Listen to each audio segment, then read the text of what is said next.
দিনাজপুরের ১৩ উপজেলায় বোরো ধান তোলা নিয়ে ব্যস্ত কৃষক। দাঁড়ে দাঁড়ে গিয়ে ধান কিনছেন পাইকাররা। তবে গেল বছর যে ধান বিক্রি হয়েছে ২৩০০ টাকা বস্তা, এবার সেই ধানের দাম ১৮০০ টাকা।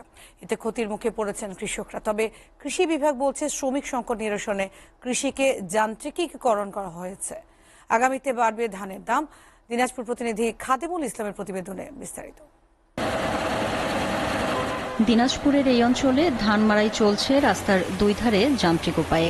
এতে শ্রমিক সংকট ও সময় কিছুটা কম লাগলেও ধানের ন্যায্য দাম না পাওয়ায় হতাশ কৃষক। সারের যা বৃদ্ধি এবং কামিজ কিষানের যা দরমা, এই হিসাবে কৃষক তো এবার একদম পুরা খাটতি খাই যাচ্ছে। দাম পাচ্ছি না, ধান নিতে যায় না ভাই। অনেক পাইকার ধান নিতেই চাচ্ছে না। সবকিছুর দাম ঊর্ধ্বমুখী হলেও ধানের দাম শুধু নিম্নমুখী কেন, প্রশ্ন কৃষকের। সারের দাম একটু বেশি, কিন্তু ধানের দামটা তো পেতেছি না, দামটা একটু কম। ১৭-১৮ টাকা বিঘায় প্রতি খরচ হচ্ছে, বিক্রি করলে ১৮০০ টাকা বস্তা, ১৮৫০ টাকা বস্তা। এদিকে পাইকাররা জানালেন মিল মালিকদের বেঁধে দেওয়া দামেই ধান কিনছেন তারা।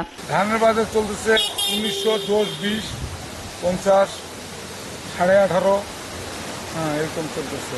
আমরা যেখানটা ধান দেই, ওনারা যদি মনে বেশি দামে কেনে, আমরা অবশ্যই বেশি দামে কিনব। আমরা তো ২ টাকা আশায় আমরা বেড়াচ্ছি মাঠে। এদিকে জেলা ও উপজেলা পর্যায়ে কৃষি সম্প্রসারণ অধিদপ্তরের কর্মকর্তারা জানালেন শ্রমিক সংকট নিরসনে ধীরে ধীরে যান্ত্রিক উপায়ে ধান কাটা ও মাড়াইয়ের কাজ শুরু হবে। তখনই সুফল পাবেন কৃষকরা।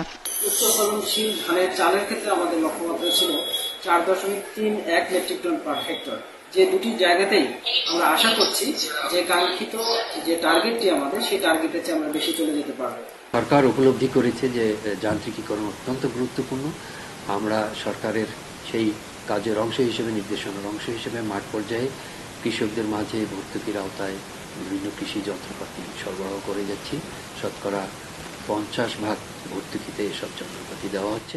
জেলার ১৩ উপজেলায় প্রায় ১,৭৫,০০০ হেক্টর জমিতে বোরো ধানের আবাদ হয়েছে। চাল উৎপাদনের লক্ষ্যমাত্রা প্রায় ৮ lakh ton. SATV news desk.